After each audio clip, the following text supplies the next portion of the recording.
Ang COVID-19 ay panibagong kontrabida sa buhay nating mga Pilipino. Habang unti-unti tayong bumabangon muli, patuloy ang laban natin dito. Para matalo natin ang kontrabida, we can be the solution. Kaya mong maging bida, basta susundin ito. B. Bawal walang mask. I. Sanitize sa mga kamay. Iwas hawak sa mga bagay. D. Dumistansya ng 1 metro. A. Alamin ang totoong impormasyon tungkol sa COVID-19. Protektahan natin ang sarili at mga mahal sa buhay. Be the solution sa COVID-19. Magandang araw po sa inyong lahat.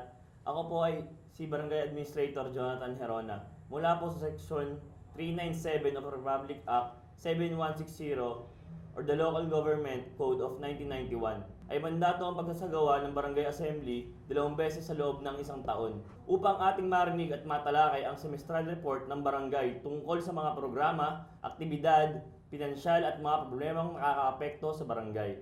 Ang Barangay Assembly ay binubuo ng actual residents ng barangay sa loob ng 6 na buwan, edad 15 taong gulang o higit pa, na mamamayan ng Pilipinas at duly registered sa list barangay of assembly members. Sa layuning matiyak ang pagdalo at pakikisama sa Barangay Assembly, ang ating mahal na Pangulong Rodrigo Roa Duterte ay nilagdaan ang Proklamasyon number 599 Series of 2018 na nagdedeklara sa araw ng Sabado at Linggo para sa buwan ng Marso at Oktubre ng bawat taon ang pagsasagawa nito.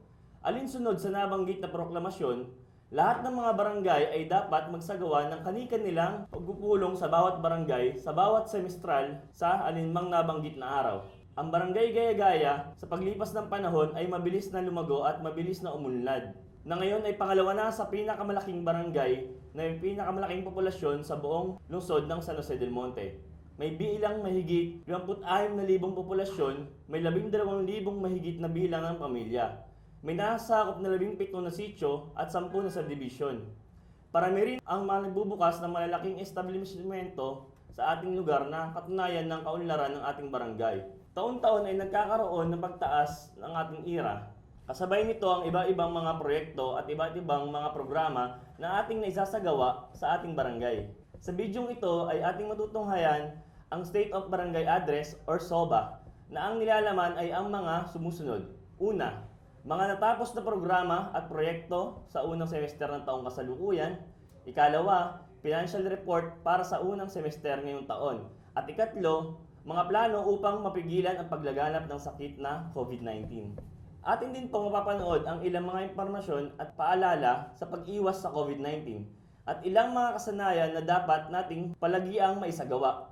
Kasama rin ang ilang issue o concerns kaugnay sa virus na ito at nakakaapekto sa ating barangay. At panghuli, ilalahad sa atin ang patungkol sa implementasyon ng Social Amelioration Program o Emergency Cash Subsidy Program na naibaba sa ating barangay. Ngayon pong community quarantine ay limitado ang mga social gathering at upang masunod ang binabang direktiba ng IATF at DILG. Ang lahat ng barangay ay pinahihintulutan na magsagawa ng Barangay Assembly for the second semester sa kahit na anong araw ng Sabado at Linggo sa buwan ng Oktubre at Nobyembre ngayong taon. Dahil sa sitwasyon ng ating barangay, sa ngayon ay minabuti ng sangguniang barangay na mag-ulat sa inyo sa pamamagitan ng online barangay assembly. Inaanyayahan po namin kayo na makinig at manood ng State of the Barangay Address o SOBA 2020 na may temang Barangay Bayanihan sa panahon ng epidemya para sa kaligtasan ng mamamayan. Makialam, makilahok at makiisa. Salamat po.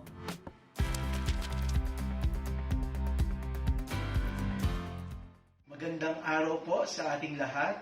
Una po ang pagbati ng DILG sa mga mamamayan ng Barangay Gaya-Gaya sa pangunguna po ng ating punong barangay Cap Jojo Herona. 10 ng mga miyembro ng sangguniang barangay, mga kawani at volunteers po ng ating barangay. Maraming salamat po sa inyong pagdalo at pakikiisa sa isinasagawang Barangay Assembly ng Barangay Gaya-Gaya para sa ikalawang semestre ng taong kasalukuyan. Tunay po ang DILG ay nagpapasalamat sa suporta ng sangguniang barangay ng Gaya-Gaya sa mga programa at proyekto ng DILG para mapanatiling ligtas, malusog at maayos ang ating pamayanan. Una po sa mga programa na ating nire-resume ang operations at pag-i-implement sa barangay level ay ang direktiba po ng ating Pangulong Rodrigo Roa Duterte, ang road clearing operations. Kaagapay po natin dito ang ating city government. Pangalawa po ay ang ating weekly clean-up kaugnay ng Manila Bay Rehabilitation and Preservation Project. At pangatlo, na higit na importante at challenge sa atin sa bawat isa sa kasalukuyan ay ang bida solusyon laban sa COVID-19 kaugnay ng disiplina muna advocacy. Ito pong mga programang ito ay nilalayong maging aware at maging ligtas ang pamayanan para po labanan ang ating kalabang hindi nakikita. Kaya lubos po na umaasa ang DILG sa pakikiisa ng lahat upang mapatagumpayan natin ang lahat ng ito. Magandang araw po sa ating lahat. Hayaan niyo po akong basahin ang mensahe po ng ating Secretary of the Interior and Local Government para po sa pagdaraos natin ng Barangay Assembly. Isang mainit na pagbati sa lahat ng tagapagsulong ng matino, mahusay at maaasahang lingkod ng pamahalaan. Binabati rin natin ang lahat ng mga opisyal ng barangay sa pamumuno ng inyong punong barangay, mga kagawad at iba pang kawani na kasama natin sa pagdaraos ng Barangay Assembly at sa lahat ng mga dumalo sa pagtitipon na ito. Ako po ay lubos na nagpapasalamat sa mga residenteng naglaan ng panahon at oras upang makilahok sa pagdaraos ng Barangay Assembly at sumunod sa mga alituntunin ng batas na may kaugnay sa pagsugpo ng pandemya ang ating kinaharap. Ang DILG ay nagpapasalamat din sa mga barangay officials na bumubuo at kumilos upang maisaayos ang pagganap ng Barangay Assembly upang maibahagi at maipaalam sa inyong mga accomplishments, sa inyong mga kabarangay at upang magkaroon ng isang maayos na dialogo sa pagitan ng mga opisyalis ng barangay at sa mga residente upang pag-usapan at mabigyan ng solusyon ang mga problema kinakaharap sa kasalukuyan. Sa pagpasok ng 2020, ang unang kailangan na ating atensyon ay ang problema na kinaharap ng lahat at ang ating bansa ay ang pagkalat ng coronavirus disease o COVID-19 na may banta sa ating kalusugan. Kaya mahalaga rin ang papel na gampanan ng barangay upang mapigilan ang pagkalat ng coronavirus disease sa inyong barangay at sa buong bansa. At bilang diskarte, lahat ng barangay ay natasang bumuo ng kanilang barangay health emergency response teams na siyang pangunahing katuwang ng ating pamahalaan sa pagsugpo ng COVID-19 at sa pagpapalaganap ng mahalagang impormasyon tungkol dito. Katuwang ng ating ahensya ang mga pre-herds na naatasang magsagawa ng contact tracing at iba pang mahalagang tungkulin upang maiwasan na ang pagkalat ng virus sa ating barangay. Hindi tayo maaaring maging kampante sa bagay na panahon nito dahil sa pagkakasalalay nito ang ating kalusugan at buhay ng ating mga nasasakupan at ng ating mamamayan. Kaagapay din ng Barangay Peace and Order Committee na kailangan maging masipag at masigasig sa pag-alam sa mga issue at problema kinakaharap na nakakaapekto sa usapin ng kapayapaan, kaayusan, kaligtasan ng publiko at maging katuwang ng pamahalaan sa pagsugpo ng insurgency sa ating nasasakupan. Nais din po namin pasalamatan ng inyong Barangay Anti-Drug Abuse Council o BADAC na naging aktibo sa pagsupil sa iligal na droga. Kami ay umaasa sa patuloy ninyong pakikisa sa adhikain at kampanya ng Pangulong Duterte laban sa iligal na droga. Sa panahon ngayon, mahalaga rin ang pagsasagawa ng tungkulin ng ating Barangay Solid Waste Management Committee na siyang naging tagapagtaguyod sa pangangalaga ng ating kalikasan at pagpapanatili ng kalinisan ng ating barangay upang maiwasan ang polusyon na posibleng maging sanhi sa pagkalat ng COVID-19. Sa lahat ng mga pagsubok na hinaharap natin, mahalaga ang pagtutulungan, kooperasyon at higit sa lahat, disiplina ng bawat isa sa atin.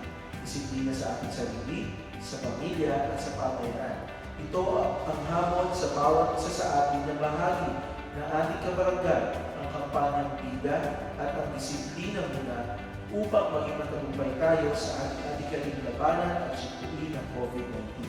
Ang DILG ay nananalig sa inyong kakayahan at pakikiisa na simulan natin ito sa inyong barangay.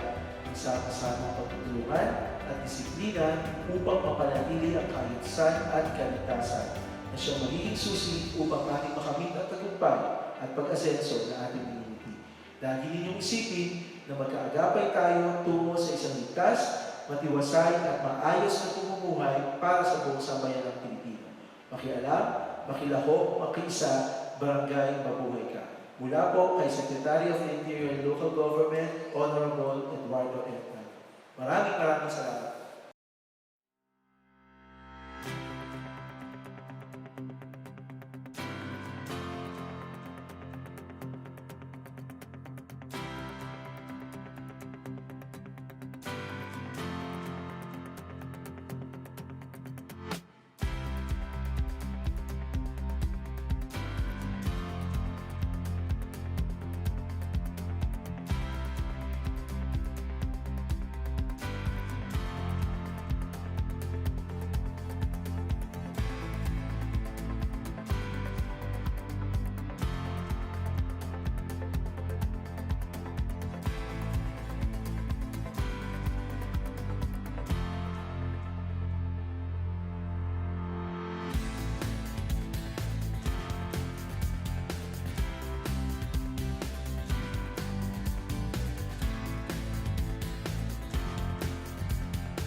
Binabati ko ang lahat ng mga mamayan ng mga barangay Gaya-Gaya na maaabot ng mensaheng ito.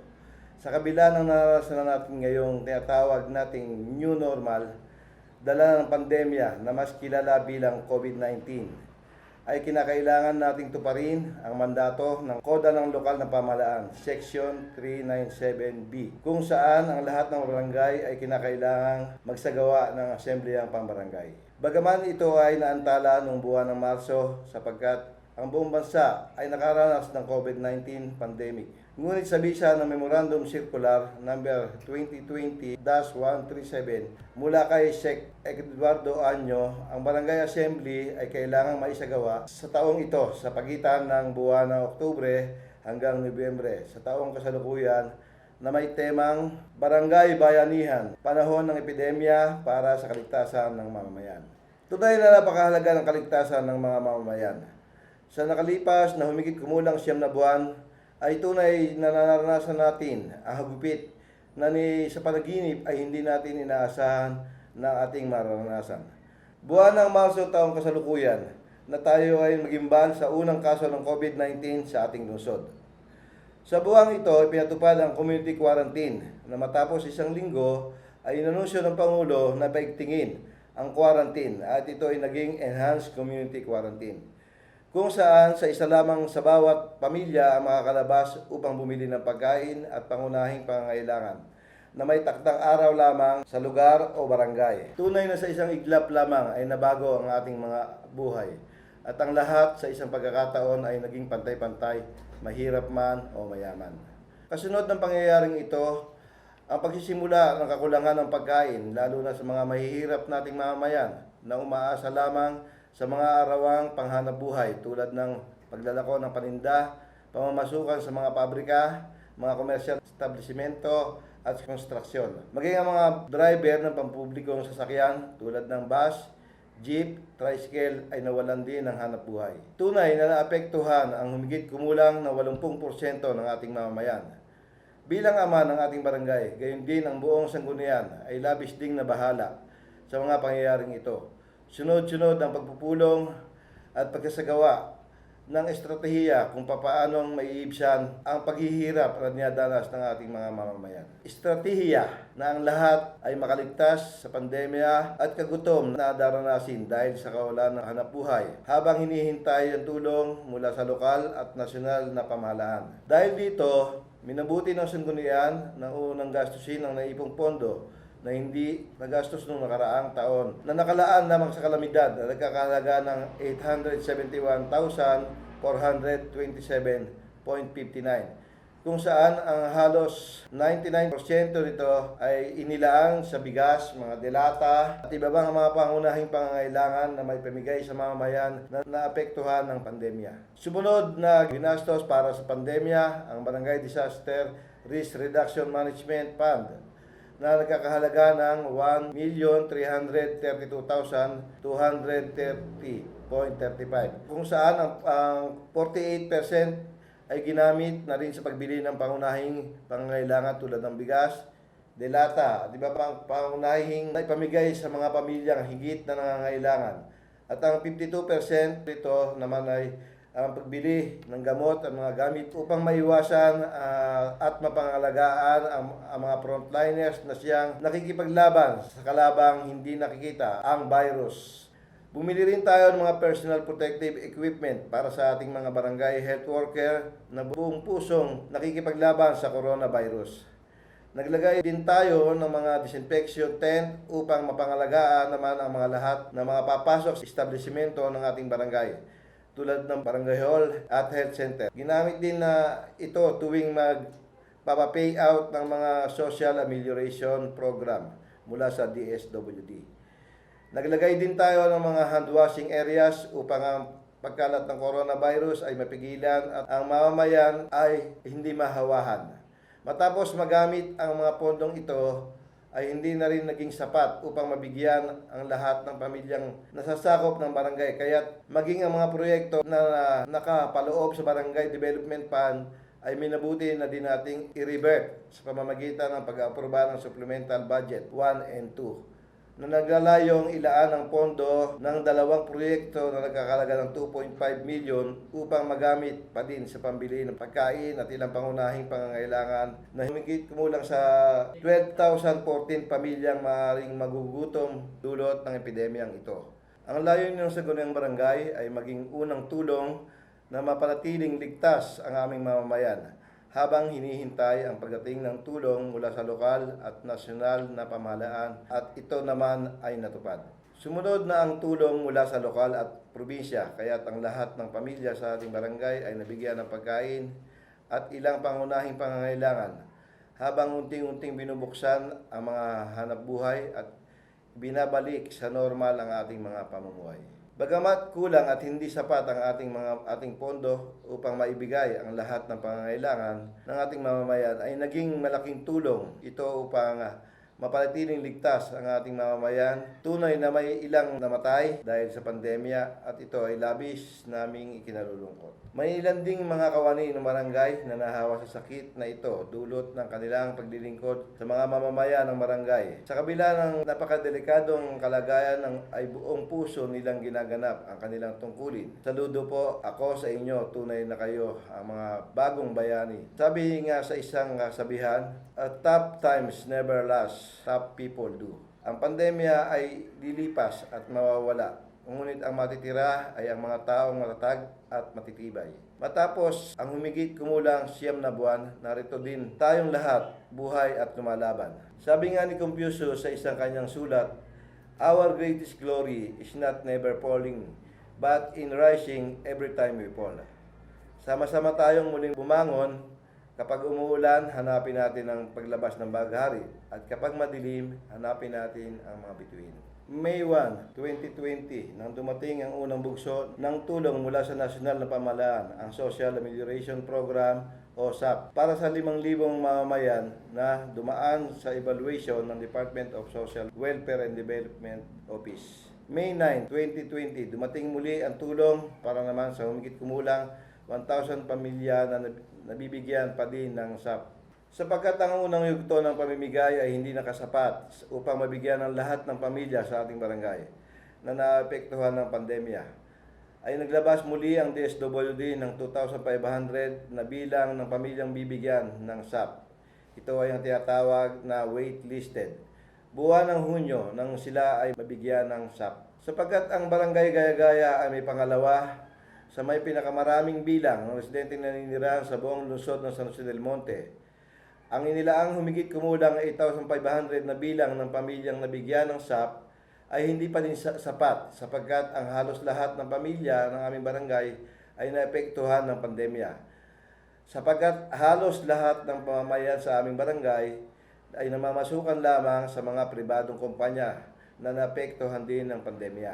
Maging ang mga negosyante ay apektado din ng pandemya. Ang hanay lamang ng empleyado mula sa gobyerno ang tinatayang hindi dapat makatanggap ng SAP ay wala pa sa 10% ng bilang ng pamilyang naapektuhan ng pandemya. Ang bilang ng pamilya sa aming barangay ay humigit kumulang 12,014. Kaya dapat ay humigit kumulang 10,813 ang bilang na makatanggap ng SAP. Kaya't muling inilapit namin sa DSWD ang humigit kumulang 1,400 pang pamilya na hindi talaga nakatanggap ng ayuda mula sa DSWD. Nitong Setyembre ay muling nagbaba ng tulong ang DSWD, tinatawag na second tranche, SAP. Subalit humigit kumulang 6,000 pamilya lamang ang nabigyan nito, kaya't humigit kumulang 2,500 pang pamilya ang hindi nakatanggap ng second tranche ng SAP. Ayon sa DSWD, ang second tranche ay may bibigay naman. Ito lamang ay dumadaan sa tinatawag nilang deduplication upang matiyak na walang pamilyang nakatanggap ng higit sa 2 beses ng cash assistance. Bawat pamilya upang ang lahat ng karapat-dapat ay mabigyan at hindi maabuso ang pagbibigay ng SAP. Hinggil naman sa mga taong may discrepancy sa kanilang pangalan, ito po ay nakasubmit na sa DSWD Region 3, Pampanga at hinihintay na lamang itong maibalik sa lungsod ng San Jose del Monte. Matapos na ito'y dumaan muli sa tinatawag na proseso ng deduplication. Alam kong ang lahat ng mga pamilyang naapektuhan ng pandemya ay umaasa mula sa ayuda ng nasyonal na gobyerno. Makakaasa kayo na sa sandaling ito ay ibaba ng DSWD sa ating barangay, agad naming ipararating sa inyong sa pamamagitan ng social media at iba pang paraan upang kayo ay maabisuhan. Ang listang ito ay malaya ninyong makikita sa sandaling ito ay lumabas. Tiyakin lamang ng social distancing at standard health protocols ay mapapairal. Sa kabila ng pandemya ang ating nararanasan, ngayong taon ay maisagawa pa din natin ang ilang mga programa na pinilano natin ng nakaraang taon at maisa sa katuparan ngayong taon.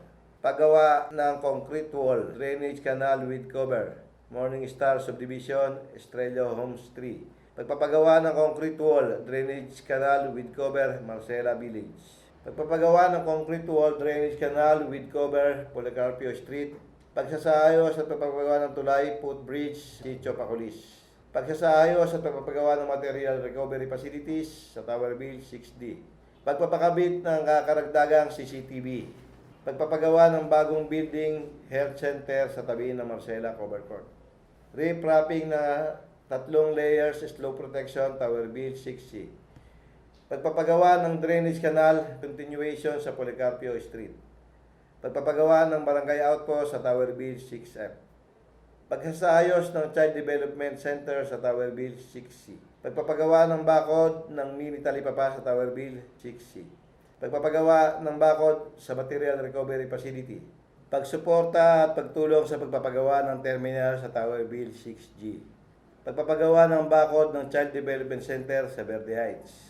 Ang mga iba't ibang gampanin ng iba't ibang komite ay patuloy pa din nating isinasagawa at maisa sa katuparan tulad ng patuloy na operasyon ng 4 na barangay health center at katunayan na nasa ating barangay ang CHC 8 kung saan mayroon tayong sariling doktor, Dr. Laiden Camigla, nangangalaga sa ating mamamayan kasama ang mga hanay ng mga midwives, nurses at barangay health workers na higit nating kailangan sa panahong ito. Patuloy na operasyon na paghahakot ng basura sa Material Recovery Facility na siyang nangangalaga sa ating kapaligiran upang maiwasan ang lalong pagkalat ng virus. Patuloy na operasyon ng gulayan sa barangay na nagsusupply ng pananim sa lahat ng sitio ng ating barangay at mga plantito, plantita, mga planlolo at planlola pa. Patuloy na operasyon ng Komite ng Katahimikan na siyang nagbabantay ng mahigpit sa bawat boundaries ng barangay upang maiwasan ang pagkalat at pagdami ng taong may dala ng virus.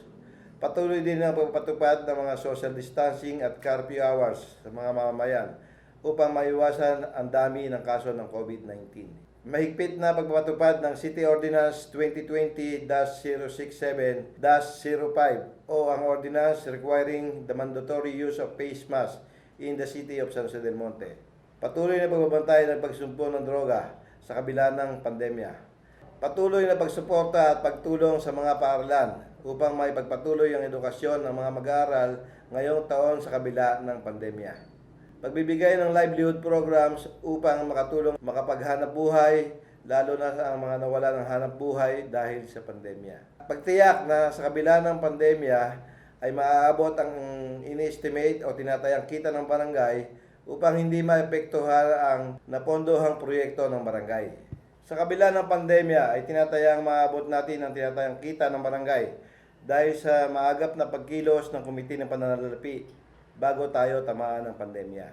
Buwan ng Enero at Pebrero, taong kasalukuyan, ang Komite ng Pananalapi ay naningil ng business clearance mula sa mga establishmentong nasasakupan ng barangay. Pinalaki natin ngayong taon ang pondo para sa medical assistance na nagkakahalaga ng 400,000 na 1,000 bawat nangangailangan ng medical assistance at 300,000 naman para sa burial assistance na nagkakahalaga ng 2,000 sa bawat pamilyang namatayan. Tinatayang hindi man lahat, subalit ang higit kumulang 70% ng lahat ng proyektong ating pinlano ng nakaraang taon ay ating maisasagawa sa kabila ng lahat ng pandemyang ito. Ang virus na ito ay hindi pa nawawala. Maaaring naging mas malakas at mas pinatibay tayo ng sitwasyon. Dinaanan natin sa mga nakalipas na 9 na buwan.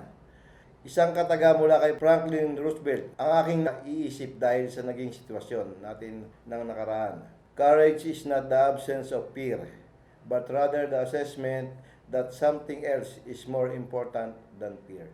Noong una, takot na takot tayo na mahawahan ng virus. Unting-unting nawala ang ating takot. Bakit? Maaaring mas naging matapang lang tayo at piniling maging maingat upang mapangalagaan natin ang ating pamilya at mailigtas hindi lamang sa virus kundi sa pagkagutom. Ang ating barangay ay hindi titigil na maging mahigpit sa standard health protocols. Ang pagsusuot ng face mask at face shield ay mahigpit pa din nating ipinatutupad. Ang pagsasanitize ng kapaligiran, establishmento at mga publikong lugar ay patuloy nating gagawin. Ang pagpapatupad ng social distancing at curfew ay hindi natin ititigil. Maglalaan pa din tayo ng pondo pang suporta sa mga COVID positive. PUM at PUI hanggang sa magkaroon ng mga bakuna para dito at magkaroon ng tinatawag na herd immunity ang ating barangay. Ang ating kalaban ay nasa paligid lamang at naghihintay na tayo ay maging pabaya sa ating mga kalusugan.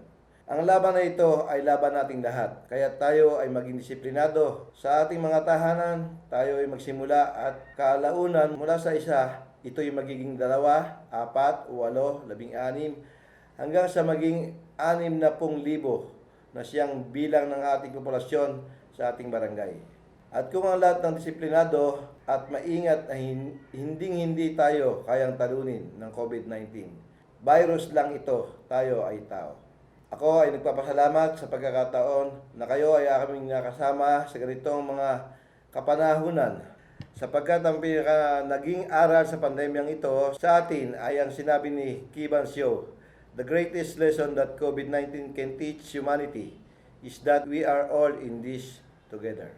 Hanggang sa muli nating pagsasama-sama, Arya San Joseño.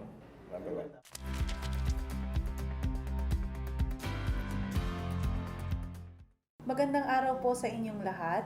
Akin pong ilalahad ang financial reports o ulat pinansyal ng ating barangay para sa unang semestre ng taong ito o mula buwan ng Enero hanggang ika-30 ng Hunyo ng taong kasalukuyan. Unahin po natin ang income o ang kita ng ating barangay para sa taong ito. Narito po ang summary of income estimate and actual collections ng ating barangay. Atin pong makikita na ito po ay hinati ko sa 4 na column. Sa unang column po ay makikita natin ang kategorya kung saan nanggaling ang kita ng ating barangay. Ang ikalawang column naman po ay naglalaman ng estimated income o ang tinantiang income o tinantiang kita ng barangay na ginawa noong Oktubre 2019. Ang ikatlong column po ay naglalaman ng actual collections from January to June 2020. Ito po ang aktwal na kinita ng barangay mula Enero hanggang Hunyo ng taong kasalukuyan. At sa huli po, ito po ang tinatawag na uncollected income. Ibig pong sabihin, ito po ang mga kinakailangan pang kolektahin ng barangay upang mabuo po ang inestimate na income para sa taong 2020. Makikita po sa graph na ang pinakamalaking source o pinanggagalingan ng ating kita ay mula sa Internal Revenue Allotment na nagkakahalaga po ng 34,318,646. Ito po ay sinundan ng Real Property Tax na nagkakahalaga naman ng 969,074 pesos and 58 centavos. Makikita din po na ang ating pangloob na kita tulad ng business tax, clearances, certification fees, garbage fees, barangay ID, blatter fee, at share mula sa kita ng community tax certificate na ating inestimate ay naabot na. Hindi ko na po iisa-isahin ang mga figures na nandito sa column na inyong makikita. Ipapakita ko na lamang po na kung atin pong titingnan ay halos collected na po ang lahat ng kita ng ating barangay. May mga ilan lamang po na hindi pa nakokolekta katulad ng clearances and certification fees. Ito po ay dahil sa naging pandemya. Gayun din po, ang community tax certificate share ay kulang na lamang po ng 104,350 and 92 centavos. Kung atin pong pag-aaralan ay atin pong makikita na meron po tayong beginning balance na tinatawag. Ito po ay ang natirang kita ng nakaraang taon. Ang 2.4 million po dito ay mula sa pondo ng ating barangay at ang 1.2 million naman po ay para sa SK Fund. Meron din po tayong makikita dito na tinatawag na Trust Fund ng Barangay Disaster Risk Reduction and Management Fund. Ito po ay ang mga natirang pondo ng mga nakaraang taon na hindi natin nagastos at ito po ay maaari lamang po nating gastusin kung ang ating pong barangay o ang ating lungsod ay mapapaloob sa state of calamity, na ito po ay nangyari ngayong pong taon.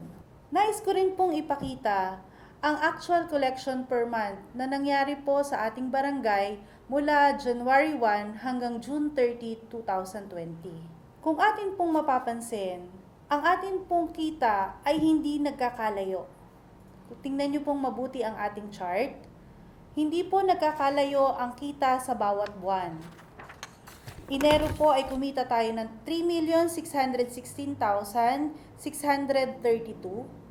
February po ay kumita tayo ng 3,031,252. March, 2,983,935 centavos. April, 2,901,162. May, 4,112,809.40 centavos. At June ay 3,055,824 pesos and 92 centavos na may kabuuang bilang na 19,701,580 and 67 centavos. Pero kung makikita po ninyo sa actual collections, nakalagay na po kasi doon ang beginning balance at ang trust fund sapagkat ito po ay nasa loob na po ng ating bangko. Ito po yung mga natipid natin, ibig pong sabihin, ito po ay perang hawak na po ng account ng ating barangay. So sa kabuuan po, mula Enero hanggang Hunyo ng taong kasalukuyan, ang laman po ng bangko natin ay nasa 24,119,298 and 43 centavos. Kung inyo pong mapapansin ay naging tuloy-tuloy ang pagpasok ng ating income kaya't nakasapat ito upang matustusan ang mga naging paggastos natin noong panahon ng pandemya. Matapos kong mailahad ang naging kita ng ating barangay, ay isusunod ko namang ipakita ang naging paggastos natin sa unang semestre ng taong 2020. Unahin po natin ang summary ng ating annual budget para sa taong kasalukuyan. Ang pondo po ng barangay ay hinati sa mga sumusunod na pagkakahati-hati. Una po ay ang tinatawag nating General Fund. Naglaan po tayo ng 24,857,461 pesos and 34 centavos. Ang sumunod po ay ang 20% Development Fund.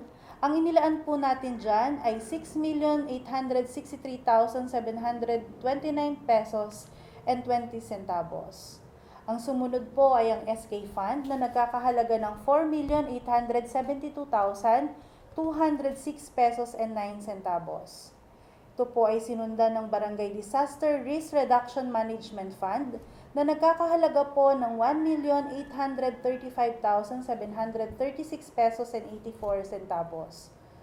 Meron din po tayong pinondohan na Gender and Development na nagkakahalaga naman po ng 1,907,186 pesos and 50 centavos. Ang tinatawag po nating Trust Fund, ito po yung ipinaliwanag ko kanina na natira ng mga nakaraang taon na hindi po natin nagasta ay nagkakahalaga po ng 871,427 pesos and 59 centavos. At ang huli po ay ang tinatawag na Discretionary Fund.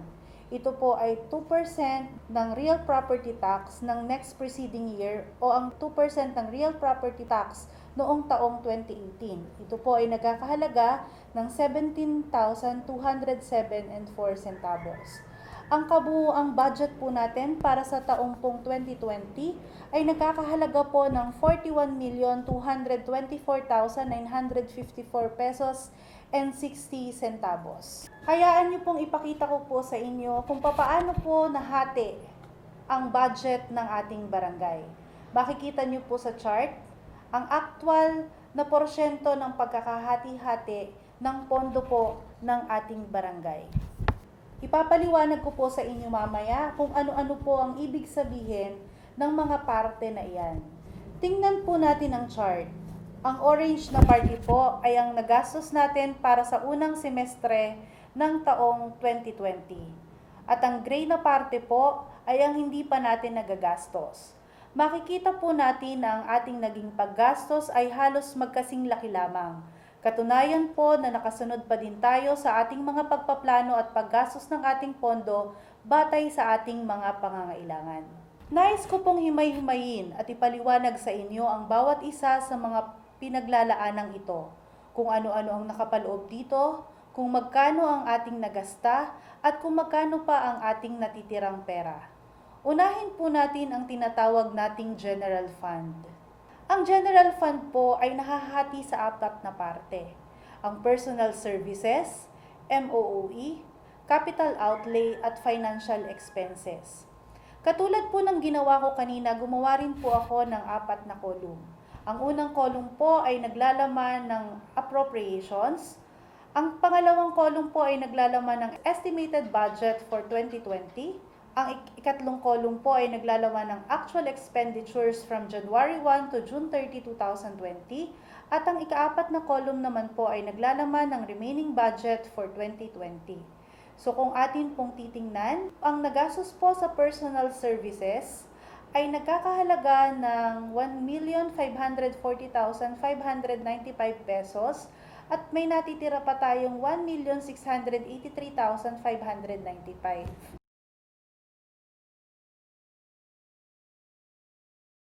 Ano po ba yung personal services? Ang personal services po ang naglalaman ng sweldo, cash gift, mid-year bonus, year-end bonus, PEI at hazard pay ng mga barangay officials.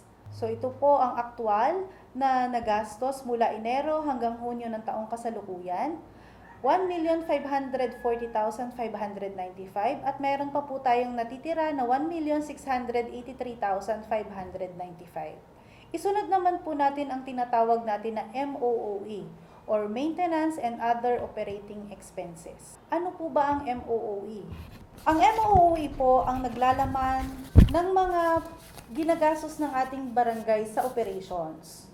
Ano-ano po ba ito? Ito po yung tinatawag natin na training expenses, office supplies expenses, accountable forms expense, advertising expense, fuel, oil, and lubricants expense, other supplies expenses, water expenses, electricity expenses, telephone expense, membership dues and contribution to organization, representation expense, other MOE allowances, ito po ang pangsweldo natin sa mga empleyado po ng barangay, ang repair and maintenance of machinery and equipment, repair and maintenance of furniture and fixtures, repair and maintenance of property, plant, and equipment, repair and maintenance of infrastructure assets, repair and maintenance of buildings and other structures, repair and maintenance of transportation equipment, fidelity bank premiums, medical assistance, and taxes, duties, and licenses.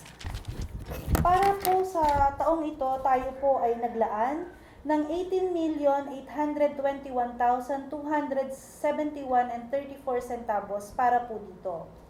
Mula Enero hanggang Hunyo po, tayo po ay nakagasta ng 8,962,489 pesos and 65 centavos.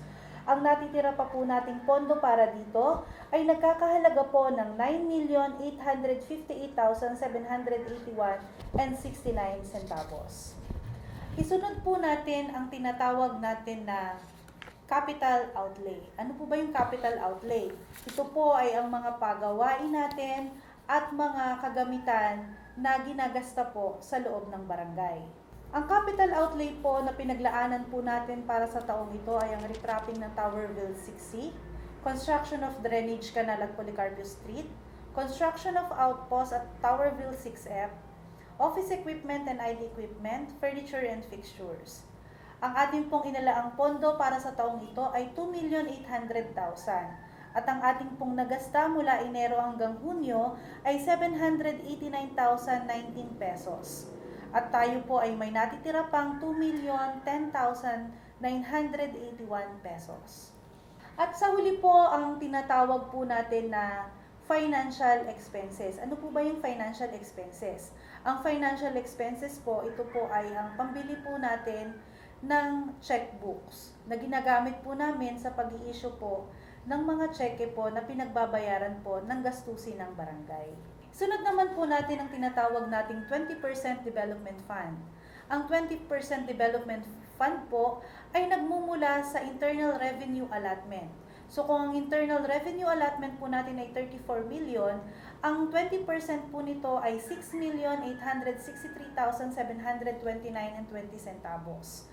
Sa taon pong ito, inalaan po natin ang pondo ng 20% Development Fund para sa construction ng health center, construction of drainage canal at Australia Homes 3 to Morning Star Subdivision, construction of drainage canal Marcela Village, construction of drainage canal Policarpio Street, rehabilitation of MRF, At ang 3 pong proyekto ay na-realign na at nagamit para sa pambili ng welfare goods expense, other supplies and material expenses, and representation expense.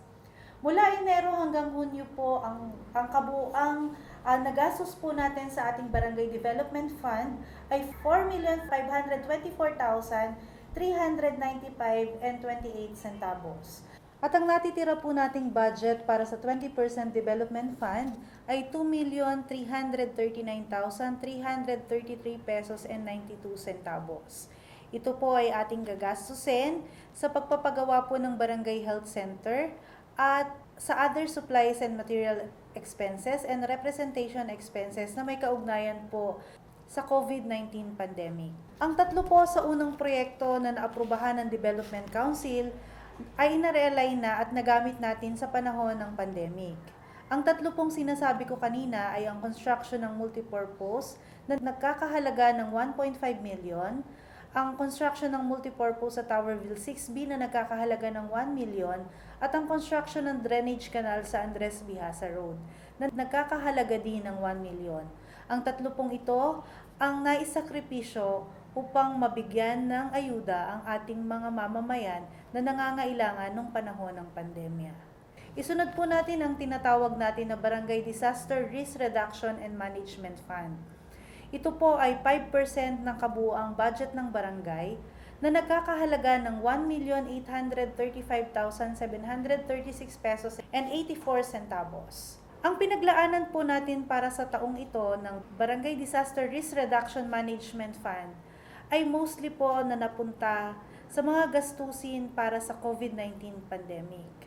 Iisang proyekto lamang po ang nagamit natin bago magpandemya. Ito po ay ang rehabilitasyon ng Sitio Paculis Bridge na nagkakahalaga ng 500,000. Ang 6 pong ipinondo para sa welfare goods na 182,500 ay naubos na rin po natin. Gayon din po ang para sa medicine and medical supplies na nagkakahalaga ng 203,500 pesos at ang Quick Response Fund na maaari lamang gamitin kung ang ating barangay ay mapaloob sa state of calamity. Na ito po ay nangyari ngayong taon, kaya't ang kabuuan po ng halos 100% ng pondo na inilaan sa Barangay Disaster Risk Reduction Management Fund ay atin pong nagastos na lahat. Ibig pong sabihin nito, wala na pong natitira kung sakasakali man na magkaroon po ng kalamidad ngayong taon. Kaya't nagkaroon po kami ng rekomendasyon sa Komite ng Pananalapi na ang 700,000 ngayong taon ay muling ilaan para po sa Barangay Disaster Risk Reduction and Management Fund. Isunod po natin ang tinatawag natin na Barangay Disaster Risk Reduction Management Fund na Trust Fund. Ito po ay ang mga natirang pondo ng mga nakaraang taon na hindi natin nagasta. Ito po ay nagkakahalaga ng 871,427 pesos and 59 centavos. Katulad po ng sinalaysay ng ating punong barangay, ito pong pondong ito ang ating ginamit noong panahon ng pandemya. Ang 815,935 and 72 centavos po ay ginamit nating pambili ng bigas, delata at ilang bang mga pangunahing pangangailangan na kailangan ng ating mga mamamayan. Ang 39,000 pesos po dito ay nagastos natin pambili ng BDRRM supplies at ang 9,250 ay nagamit naman natin ng pagbili ng medisina. Yan po ang kabuuang pondo ng ating Barangay Disaster Risk Reduction Management Fund 2019 na tinatawag po natin na Trust Fund. Isunod naman po natin ang tinatawag natin na Gender and Development Fund. Ang Gender Development Fund po ay 5% ng kabuuan din ng ating annual budget. Ito po ay maaaring lumagpas ng 5%, ngunit hindi po ito maaaring bumaba. Ang pinaglaanan po natin ng pondong ito ay ang Repair of Daycare Center, Rice Subsidy for Solo Parent Association, Food Supplies for PWD, Senior Citizen Assembly, Solo Parent Assembly, PWD Assembly, Welfare Good Expenses, Representation Expenses, Medical Assistance, Burial Assistance, Installation of CCTV, livelihood programs, and gender mainstreaming for LGUs. Ang kabuuang pondo po na inilaan natin para sa gender and development ay 1,907,186 pesos and 50 centavos. Ang aktual po nating nagastos mula Enero 1 hanggang Hunyo 30 ng taong kasalukuyan ay 671,662 pesos and 10 centavos. Mayroon pa po tayong natitira na 1,235,524 pesos and 40 centavos na maaari nating gastusin mula Hulyo 1 hanggang katapusan ng Disyembre 2020. At sa huli ay ang tinatawag po nating SK Fund. Subalit simula ngayong taon ay naihiwalay na po natin ang pondo nito sa ating barangay. Ang pondo pong ito ay pinamamahalaan na ng mga halal na opisyal ng Sangguniang Kabataan, ang SK Chairman at ang kanyang sanggunian. Ito po ang aking kabuuang ulat. Ako po si Maria J.D. Hilles, ang inyo pong ingat yaman. Maraming salamat po.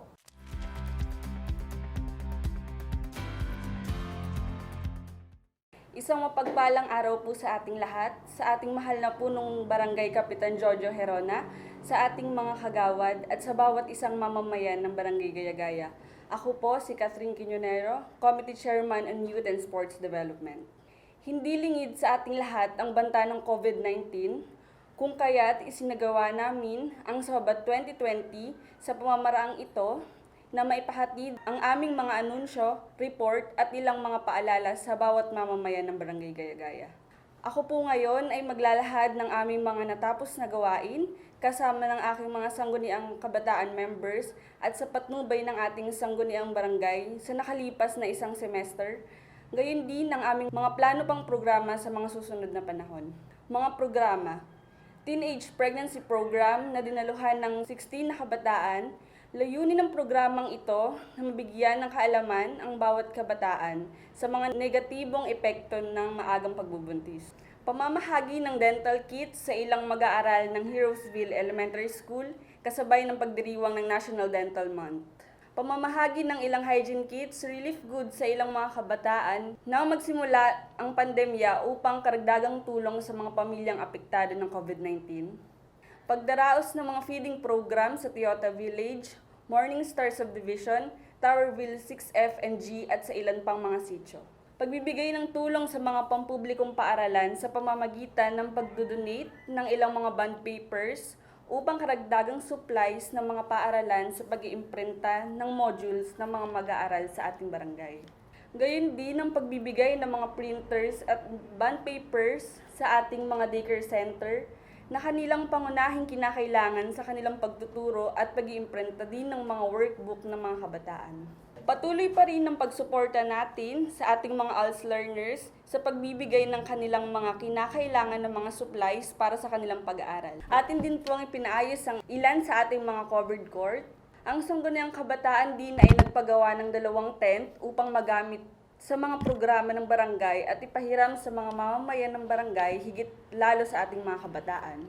Nagkaroon din po tayo ng mga volunteer katuwang ang ahensya ng edukasyon na ngayon sila ay tinatawag na module facilitator na katuwang ng mga eskwelahan sa pamamahagi ng modules at pagtuturo din sa ilang mga kabataan na walang guardian na magtuturo.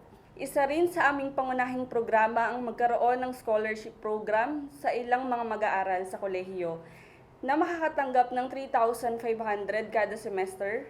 Nagkaroon ito ng karagdagang 50 students at ngayon ay may total na 120 na makakatanggap ng tulong para sa kanilang pag-aaral. Gayun din, alam namin ang hirap ng bawat isa sa panahon ng pandemya.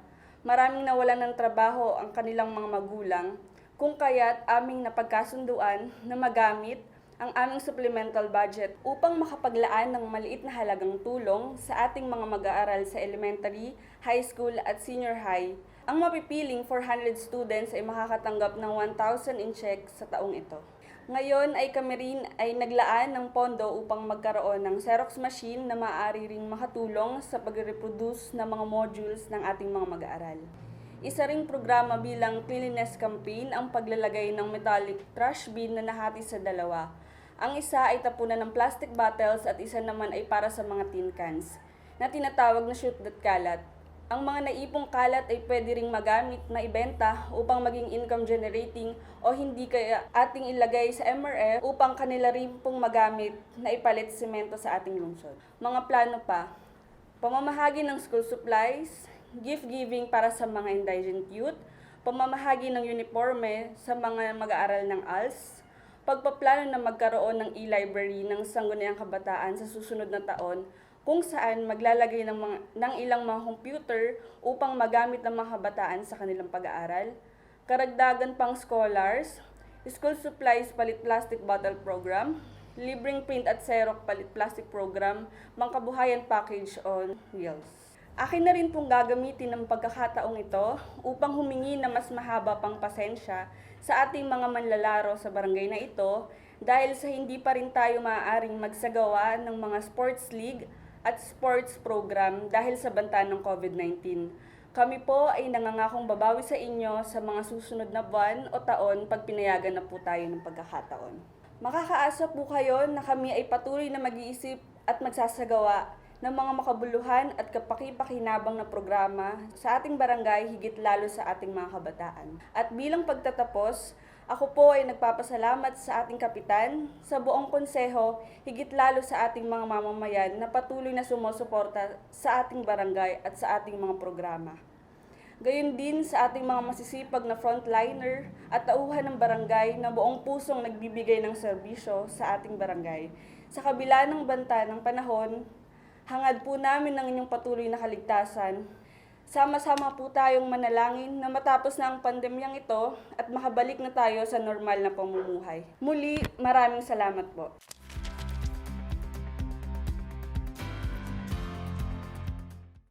Magandang umaga po mga kabarangay.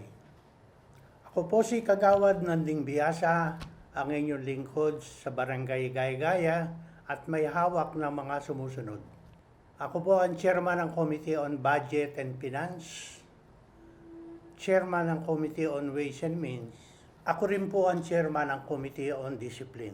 Ang mandato ko po ay pangasiwaan ang tamang paggastos ng pondo ng ating barangay. Kontrolin ang mga gastusin at pigilan ang hindi tamang paggasta. Kasama rin po sa aking tungkulin ay ang magbigay ng mga suhestyon kung paano makatitipid at gayon din kung paano mapatataas ang revenue o kita ng barangay mula sa tamang koleksyon ng buwis o tax.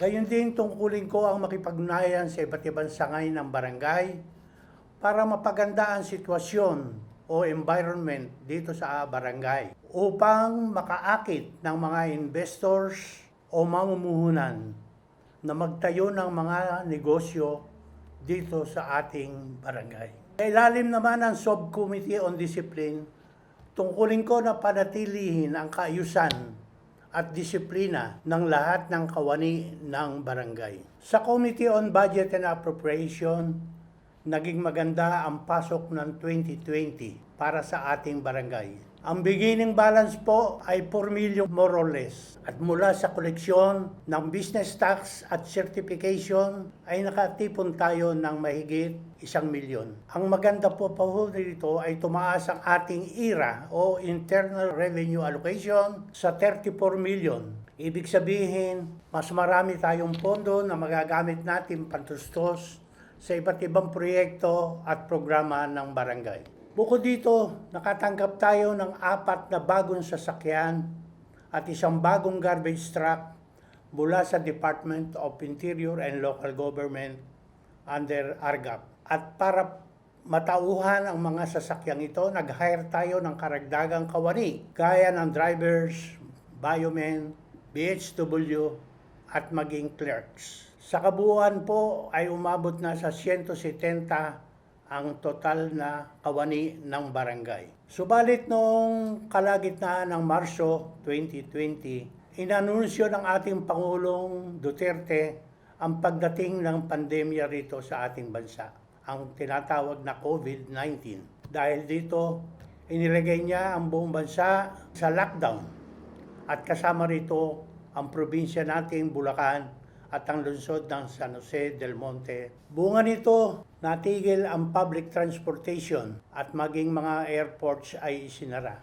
Marami ang nawalan ng trabaho at yun lamang mga tinatawag na APOR o Authorized Persons Outside Residence ang pinahihintulutan lumabas ng kani-kanilang tahanan.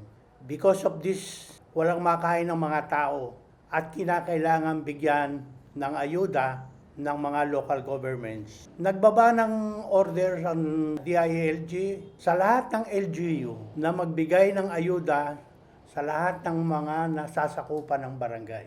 Upang tayo makatugon sa atas na ito, kinakailangan nating mag-realign ng pondo para pangtustos o pambili sa ayudang ibibigay ng barangay. Ang calamity fund ng Barangay Gaya-Gaya o yung tinatawag na BDRRM Trust Fund ay humigit kumulang 800,000. Ito ang unang ginamit natin pambili ng bigas, mga dilata at mga grocery items o tinatawag na welfare goods. Ginamit din natin ang bahagi nito sa pagbili ng mga BDRRM supplies tulad ng PPEs, disinfectants, hand gloves, face mask at face shield. Ginamit din ang bahagi nito pambili ng medical supplies tulad ng mga gamot. Subalit hindi sapat ang halagang yon para matustusan ang ayuda sa ating mga mamamayan.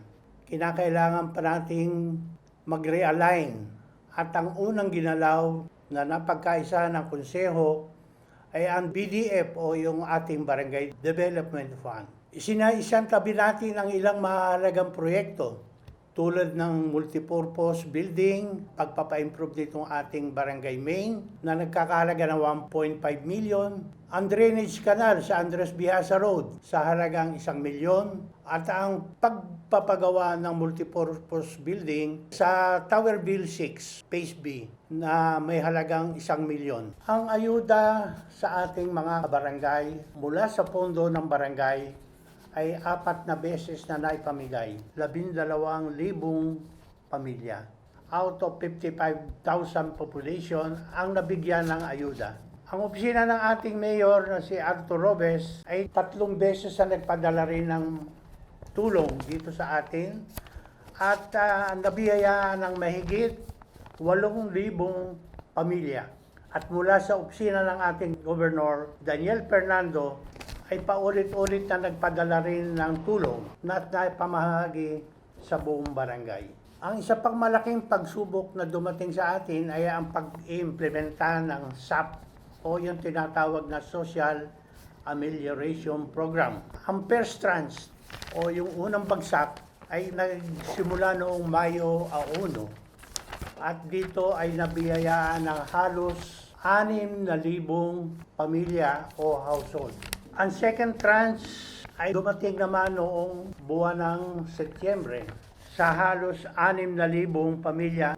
To facilitate distribution of SAP, we utilize volunteers mula sa hanay ng Black Leaders at HOA officers. We provided food for our organic employees such as Barangay Tanod, Bantay Bayan, BHWs, Mother Leaders, and other employees which were given free meals, breakfast, lunch, and dinner kapag inaabot ng gabi.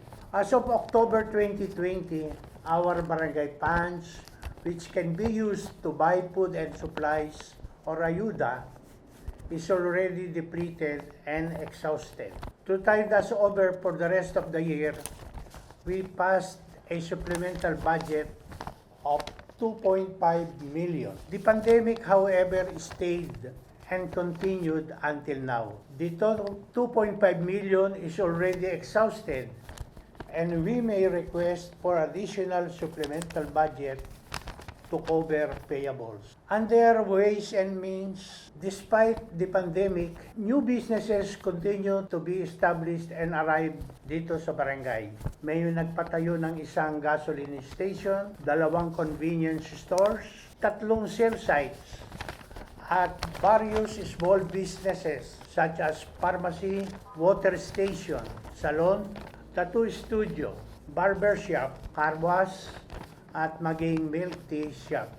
Under Subcommittee on Code of Discipline na may layuning mapanatili ang kaayusan at disiplina Sa hanay ng ating mga barangay employees na ngayon ay umaabot na sa 200, we continue to monitor and issue violation tickets whenever necessary. We issue also suspension of airing personnel kailanman may nakakakomit dito.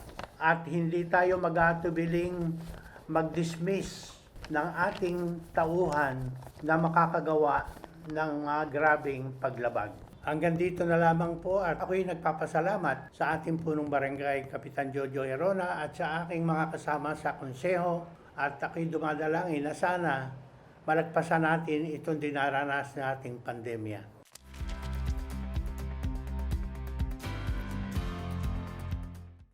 Mapagpalang araw po sa unang sa ating punong barangay, Kap Jojo Herona, at sa aking mga kasama sa konseho, na patuloy na nagiging katuwang sa lahat ng ating proyekto at higit sa lahat sa ating pong mga kabarangay. Ako po ang inyong lingkod, Kagawad Enrico Ikoy Herona, Committee ng Paggawain at Social Services. Sa kabila po ng krisis sa ating pandemya na ating naharap ngayon, kami ay patuloy nagsasagawa ng proyekto para sa ating kabarangay. Ngayon po, ang aking iulat sa araw na ito, ang aming naging proyekto sa loob ng kalahating taon o 6 na buwan. Una, ang pagpapagawa ng concrete wall drainage canal with cover Morningstar Subdivision Stella Homes 3. Pagpapagawa ng concrete wall drainage canal with cover Marcela Village. Pangatlo po, ang pagpapagawa ng concrete wall drainage canal with cover for Capi Street. Pang-apat, pagsaayos sa pagpapagawa ng tulay footbridge sa Sitio Paculis. Pagsaayos sa pagpapagawa ng material recovery facilities sa Towerville 6D. Pagpapakabit ng karagdagang CCTV, pagpapagawa ng bagong building ng health center sa tabi ng Marcela Cover Court, reprapping ng 3 layer sa stove protection Towerville 6C, pagpapagawa ng drainage canal, continuation sa Paracapi Street, pagpapagawa ng barangay outpost sa Towerville 6F, pagsaayos ng Child Development Center sa Towerville 6C, pagpapagawa ng bakod ng mini talipapa Towerville 6C, pagpapagawa ng bakod sa material recovery facilities, pagsuporta at pagtulong sa pagpapagawa ng terminal sa Towerville 6D, pagpapagawa ng bakod ng Child Development Center sa Verde Heights Subdivision. Mga plano at gagawin sa tulong mga kainukulan.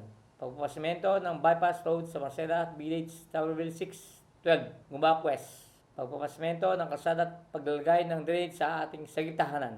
Pagpapagawa ng drainage with riprap sa pagitan ng Marcela Village at Stella Homes 3. Pagpapagawa ng 2-story multipurpose hall sa tabi ng Marcela Cover Court at pagpapagawa ng kalsada sa main road ng Towerville 6. Pagpapagawa ng drainage sa ABS Road. Pagsaayos sa mini, talipapa o maliit na palengke sa Towerville 6C. Paglalagay ng septic tank at water treatment. Pagpapagawa ng tanggapan ng senior citizens sa Towerville 6F. Pagpapakabit ng karagdagang CCTV sa mga lugar sitio na nangangailangan nito. Pagpapagawa ng stage sa court ng Towerville 6F. Pagpapagawa ng drainage sa Verde Heights Subdivision. At pagpapagawa ng karagdagang bleacher sa Marcela Cover Court, 2 span.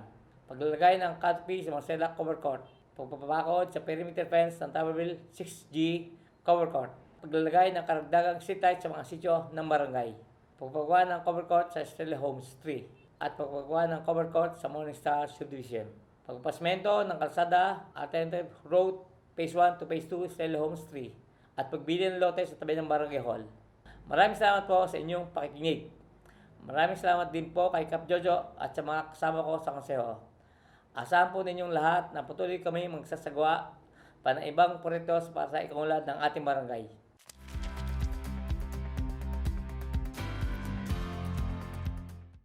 Sa ating Kapitan, Victorino H. Herona Jr. at sa mga kasamang sangguniang barangay ng Gaya-Gaya at sa lahat po ng mga tauhan ng barangay at lalo't higit po sa mga taga-Gaya-Gaya, isang magandang araw po. Ako po si Kagawad Teresita de la Pasión at ang hawak ko po na committee ay ang Health and Sanitation.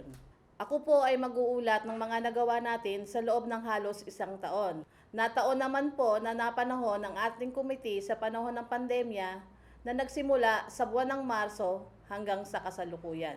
Kaya po nagsimula na tayo magtrabaho at gumawa ng mga kapasyahang pinagtibay ng sangguniang barangay sa pagsusuot ng face mask at iba pang uri ng proteksyon sa pampublikong lugar sa panahon ng ECQ. Naglagay po tayo ng mga tarpaulin sa lahat ng mga sityo ng barangay.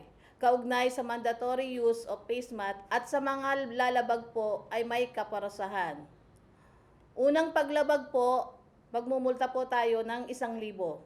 Sa ikalawang paglabag po, 2,000 at ang ikatlong paglabag po ay nagkakahalaga ng 5,000 piso. Nagbigay rin po tayo ng mga thermometer at hand sanitizer, dispenser sa barangay at sa mga health center. Nagtalaga rin po tayo ng mga BERT team, Barangay Health Emergency Response Teams, sa pangunguna po ng ating Doktora Laiden Camigla at ang ating kapitan at sa lahat ng mga bumubuo para maisakatuparan ang mga dapat gawin. Bago pa man nagsimula ang pandemic, ay naglagay na tayo ng hotline sa barangay na maaring matawagan ng ating mga mamamayan na nakapost sa Barangay Gaya-Gaya official page para sa tamang impormasyon na kailangan malaman. Nagkaroon rin po tayo ng sabayang patak kontra polio at dahil nga po sa COVID-19 na pandemya ay nagkaroon po tayo ng paalala sa mga tao na bawal lumabas at nagbigay po tayo ng mga quarantine pass sa bawat sitio na ating nasasakupan.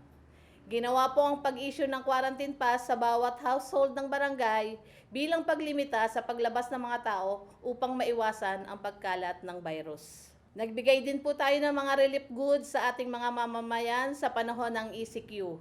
Vitamins para sa ating mga senior citizen at mga frontliners. Naglipat din po tayo at nag-ayos ng bagong health center sa tabi ng Marcela Overcourt. Regular na doktor na naka-assign sa Tower Bill 6G. Health center alas 8 ng umaga hanggang alas 12 ng tanghali para sa mga konsultasyon. Pagsuporta sa pangangailangan ng 4 na health center ng ating barangay. Barangay Hall Main, Tower Bill 6B, Toyota Village at sa Tower Bill 6G. Meron din po tayong diabetic club na 534 na diabetic at 810 ang hypertensive ng mga nagpapakonsulta sa ating mga health center. Barangay Health Center Main, tuwing ikalawang Martes ng bawat buwan, may libreng check-up po tayo at libreng gamot. Sa ating pong Barangay Health Center, Tower Bill 6G, tuwing ikalawang Miyerkules ng bawat buwan, libreng check-up at libreng gamot din po. Libreng bakuna po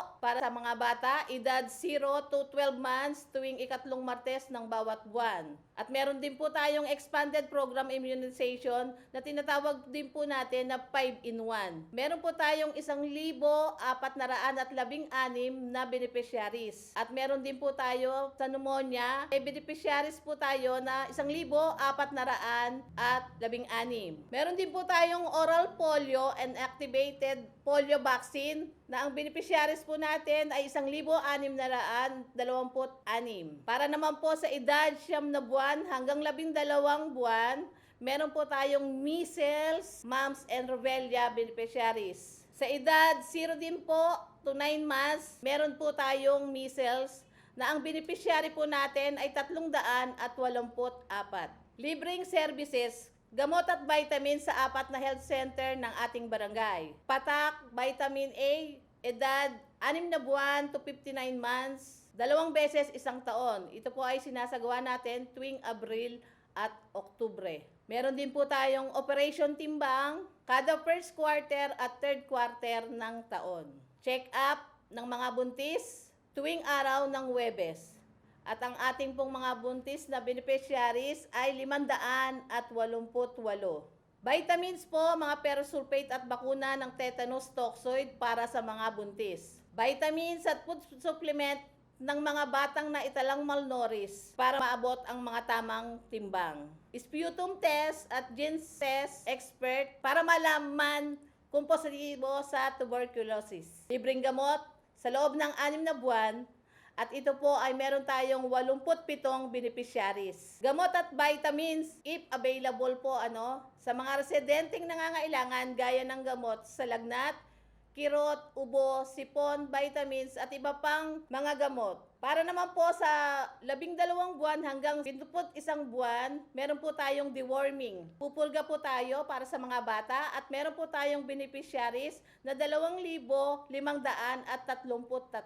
Family planning po, commodities para gaya ng mga implant po, injectables, pills, condom at iba pa.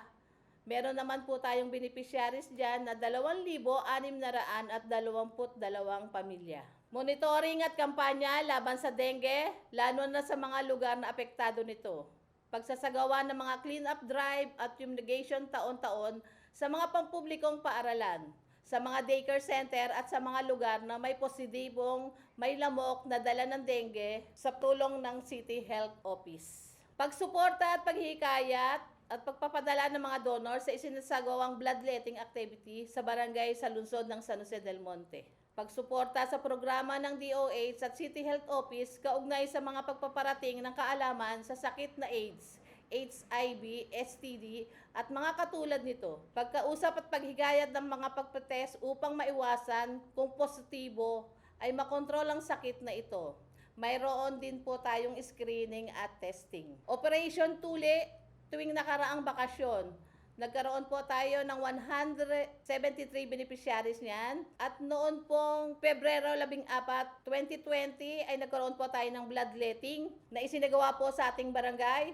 At nagkaroon po tayo ng 273 donors. At ngayon po meron din po tayong series of dog catching sa mga sityo ng barangay para sa pag-alagalang aso sa tulong ng City Veterinary Office. Free anti-rabies vaccine pa tayo para sa mga pag-aalaga nating aso at pusa sa tulong din po ng City Veterinary Office na mahigit na pong 4,000 ang nabibigyan natin ng vaccine para po sa aso at pusa. At bilang pagtatapos po sa aking report, ako po ay nagpapasalamat sa buong sanggunian ng Barangay Gaya-Gaya at lalo't higit po sa ating kapitan at sa mga frontliners at bayaning mga tauhan ng barangay na araw at gabi na walang tigil sa pagsiservisyo sa ating mga mamamayan. Sa aming mga barangay health workers na di alintana ang pagod at puyat na halos lahat sila ay na-quarantine dahil sa pagsiservisyo. Sa ating mga doktora, sa ating mga nurse at sa ating mga midwife ng 4 na center, sa ating mga driver, ambulance driver, paramedic, tanod, sa ating pong mga mother leader, at sa ating pong mga bioman, at sa lahat-lahat po para maisagawa natin ang ating mga trabaho. Maraming salamat po. Lagi po nating tatandaan, hindi po natin nakakaya to kung wala po kayo. Kaya po, sana po, lagi po kayong nandyan. Maraming salamat po, Arya Sanosenyo.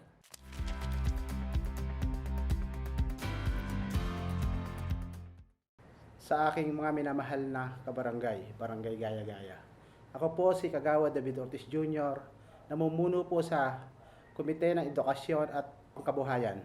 Ito po ang aking mga accomplishments sa nakaraang 1 taon. Programang Talini ko, ibabahagi ko o ang Feed Your Mind program na kasalukuyan na isinasagawa sa tulong ng Sangguniang Kabataan. Grupo po ito ng mga tao na gustong magturo ng libreng magbasa at sumulat para sa lahat. Humugit kumulang 400 na kabataan na ang dumalo at dumadalo sa nasabing programa mula sa iba't ibang sitio ng barangay bago mag-pandemic. Ito po ay sa Morning Star Subdivision, Verde Heights Subdivision, Toyota Village, Estrella Homes, Hurstville 3 at Sitio Paculis. Programang Scholarship at Educational Assistance sa tulong ng tanggapan ng CYSDO ng ating lungsod, ng ating pamahalaang panlalawigan at tanggapan ng ating kinatawan para sa mga kabataang porsigidong mag-aaral at kapos sa buhay. Patuloy na programa ng Educational Assistant para sa mga mag-aaral ng elementarya, high school, senior high school at kabataang kolehiyo sa tulong ng Komite ng Kabataan at Pangkalakasan. Ito po ay nagkaroon ng beneficiaries na 520. Pagsuporta sa mga pangangailangan ng mga pampublikong paaralan sa nasakupan ng barangay, Gaya-Gaya Elementary School, Marangal Elementary School, Hurstville Elementary School at Marangal National High School. Sa panahon naman po ng pandemya, ang inyong lingkod po kasama po ng ating punong barangay ay pakipagpulong sa mga pamunuan ng eskwelahan sa pagpaplano kung anong tulong at suporta may bibigay ng ating barangay. Bibigay ng mga bond paper sa lahat ng ating paaralan upang magamit sa module ng ating mga mag-aaral. Pag-assist sa National High School sa pag-distribute ng toolkit para sa ating mga mag-aaral. Pagsuporta sa mga mag-aaral ng alternative learning system sa ating barangay, gaya ng pagkakaloob ng mga gamit tulad ng upuan, lamesa, whiteboard at iba pa. Tower Bill 6, Gaya-Gaya Elementary School. Pagkakaloob ng isang portable hand washing sa Heroesville Elementary School. Mga plano at gagawin sa tulong ng mga kinaukulan. Pagsuporta sa taunang brigada eskwela ng ating mga pampublikong paaralan sa nasasakupan ng ating barangay. Agape Eskwela, pagbibigay ng mga gamit pang eskwela para sa lahat ng grade 1 na mag-aaral sa lahat ng pampublikong paaralan sa nasasakupan ng barangay at sa lahat ng 7 Children Development Center ng barangay.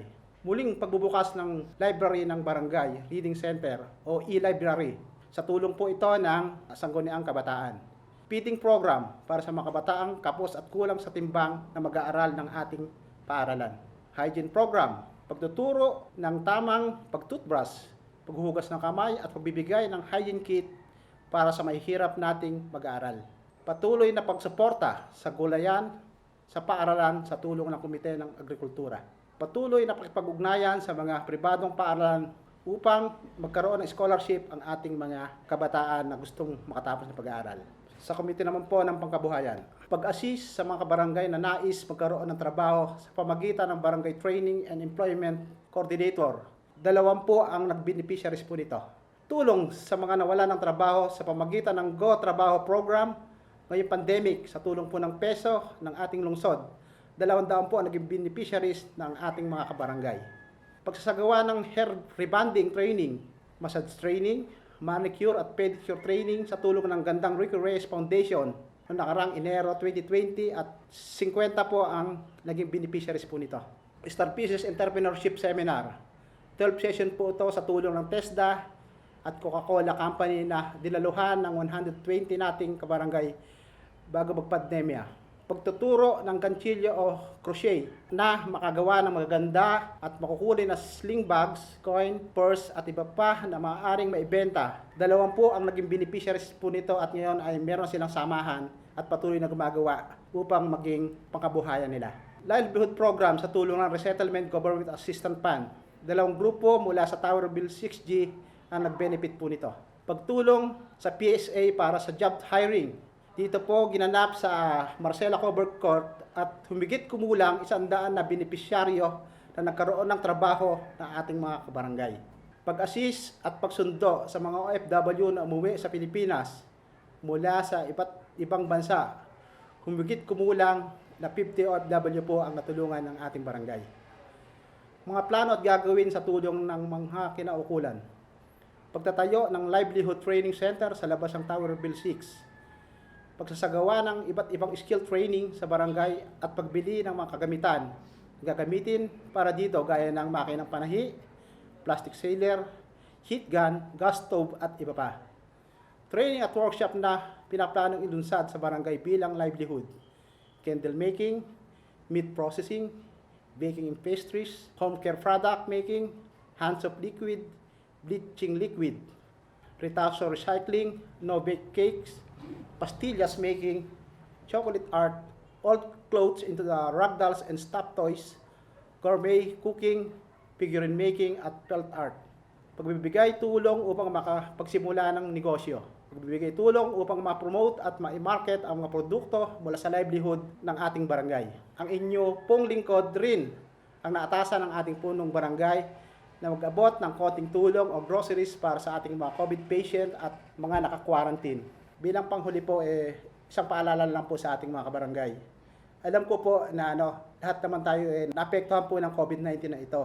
Nakaatang po sa aming balikat ngayon, lalong-lalo po sa pangkabuhayan. Ramdam na ramdam ko po sa pag-iikot ko po sa ating barangay na napakahirap po talaga ng buhay ngayon. Nagkaroon tayong pandemya, pagbagyo. Kay Lord lang po tayo kumapit. Mag-pray po tayo para po malagpasan po natin ang pandemya at mga pagsubok na ito. Ang ating barangay po ay handang tumulong at magbigay sa inyo ng suporta upang maayos po natin ang ating barangay. Maraming salamat po at pagpalain po tayo ng ating Panginoon.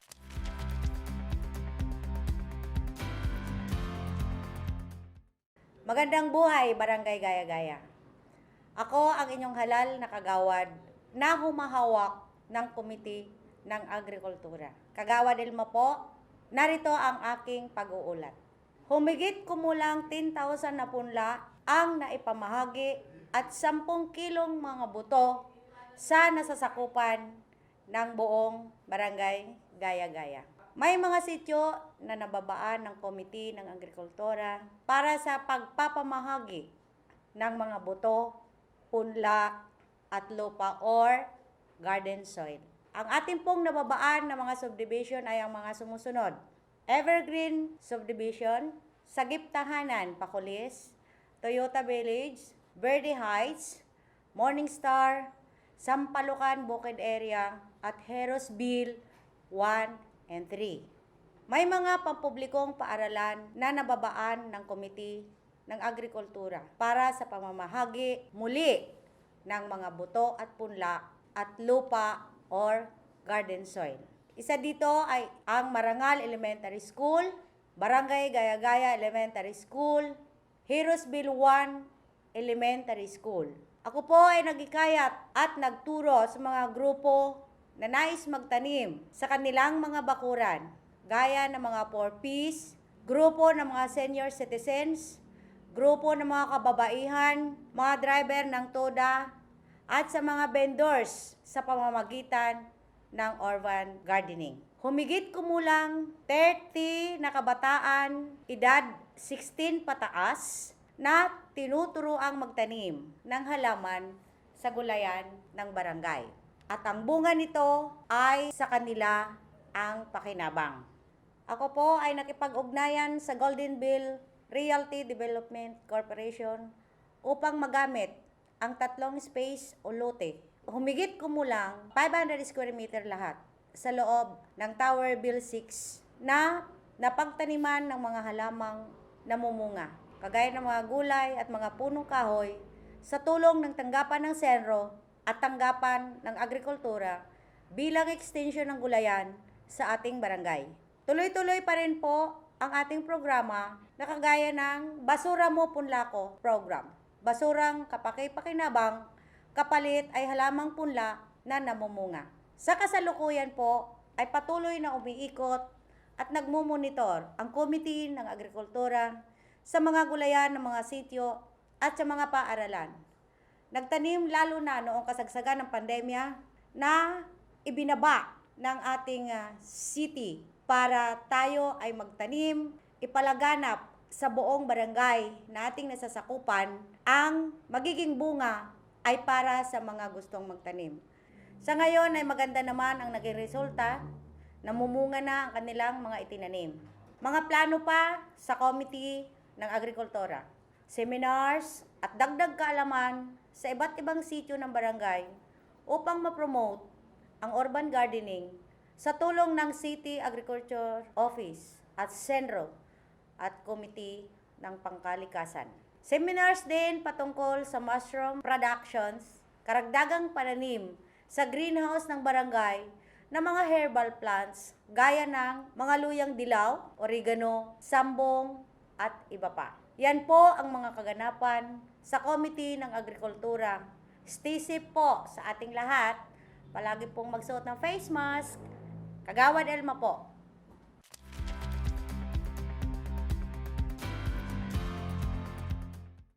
Magandang araw mga kabarangay. Ako si Kagawad Roelio Gocros na namumuno sa Komite ng Pangkaayusan at Pangkatahimikan. Gayon din sa Komite ng Transportasyon. Narito po ang aking pag-uulat. Regular na pagrurubing at pagpapatrolya sa gabi at ibang sityo ng barangay. Pagsita sa mga sumusunod na paglabag. Curfew for minor bago mag-pandemic. Pagbibidyoke kung lagpas na sa oras ng 11 ng gabi bago mag-pandemic. Curfew sa panahon ng pandemic. Umiinom sa lansangan, no face mask, mahigit 100 na ang naisyohan ng ticket. Motor na walang rehistro at sa mga driver na walang lisensya kasama ang CTM ISOG. Clearing operation, pagsita sa mga nakaparada, nagtitinda at istruktura na sasakupan ng kalsada. Ang mga sumusunod na sityo ng mga ating naikutan para sa clearing operation, Tower Bill 6, National Road, Herosville 1, Estrella 3, Verde Heights Subdivision. Pagbili ng uniform, two-way radio, whistle, pito, kapote para sa ating mga tanod mula sa pondo ng ARGAP. Straight light, pagpapalit at paglalagay ng straight lights sa impidel. Tower Bill 6B, 6C at 6D, 70 unit mula sa pondo ng ARGAP.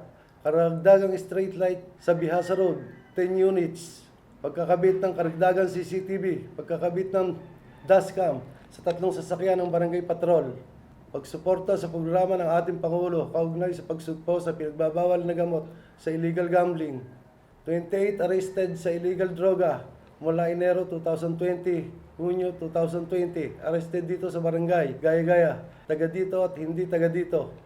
5 surrendering mula sa illegal na droga mula Enero 2020 hanggang Hunyo 2020. Pagpapalakas ng Badak Auxiliary Team, BAT at House Cluster Leader sa bawat sityo ng mga katuwang sa pagsugpo sa illegal na droga. Paggabay at pagtulong sa mga nasangkot sa pinagbabawal na gamot upang sila ay magbago at tumulong sa ating komunidad sa pamamagitan ng pagmamonitor sa kanilang mga gawain at pakikisa sa mga programa ng Barangay Gaya-Gaya ng mga committee, service, BCPC. Assistant mula sa Enero 2020, Hunyo 2020, 6 na kabataan. Bausi, inassist mula Enero 2020 hanggang Hunyo 2020, 17 kababaihan. BPO issue mula Enero 2020, Hunyo 2020, 2 kababaihan. Tanggapan ng lupang tagapamayapa bilang ng kasong na iresolba sa barangay mula Enero 2020, Hunyo 2020, 33. Bilang ng kasong nabigyan ng CFA mula Enero 2020, Hunyo 2020, 21. Mga plano at gagawin sa tulong ng mga kinaukulan. Pagkakabit ng karagdagang CCTV sa Tower Bill 6 mula sa pondo ng ARGAP. Pagkakabit ng karagdagang CCTV sa mga sityo ng barangay. Pagtatayo ng outpost sa Heroes Bill 3. Ako po ay nagpapasalamat sa pagkakataon na ipinagkaloob sa akin upang kayo aking mapaglingkuran. Maraming salamat po.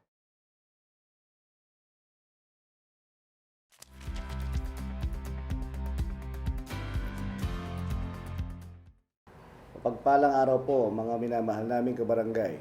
Ako po ang inyong lingkod, Kagawad Erwin Cantorne, at ito po ang aking ulat. Pagkakaroon ng operational MRF office sa Tower Bill 6D at paglalagay ng mga gamit dito, pagsasaayos ng lumang MRF ng barangay, paglalagay ng mezzanine floor, paglalagay ng maayos na cubicle para sa mga nakasegregate na basura. Operation Linis, tuwing araw ng Sabado, sa pakikipagkaisa sa Manila Bay Water Rehabilitation Program, patuloy ang pagsasagawa nito kahit nagkaroon ng pandemya. Patuloy na pagmamonitor sa mga lugar na madalas tinatapunan ng basura sa tulong ng mga pulis kalinisan at komite ng kaayusan at pangkatahimikan, panghuhuli at pag-i-issue ng citation tickets sa mga lumalabag sa Republic Act 9003, paglalagay ng mga tarpaulin na bawal magtapon ng basura at tapat ko, linis ko sa mga lugar na madalas na tinatapunan ng basura. Pagtutok at mapataas ang porsyento ng waste diversion kung saan ang basura ay nagagamit sa mas makabuluhang bagay o nagiging kapaki-pakinabang at hindi tinatapon o dinadala sa landfill. Halimbawa, ang mga nabubulok ay ginagawa nating pataba sa ating mga halaman. Sa katunayan na ito, ay may natanggap po tayo ng Certification of Appreciation Solid Waste Diversion Performance from December 2018 to June 2020. Galing sa sentro na pinagkaloob noong ika-15 ng Hunyo taong kasalukuyan. Paggamit ng bagong 3-in-1 shredder machine, pondo mula sa napanalunan Best Barangay on Ecological Solid Waste Management 2018 sa mga nakompose na magiging magandang lupa o organic para sa mga halaman. Seminar sa tulong ng tanggapan ng Senro, tanggapan ng City Agriculture Office at Liga ng mga homeowners sa Barangay Gaya-Gaya patungkol sa segregation, composting, urban gardening at livelihood mula sa basura.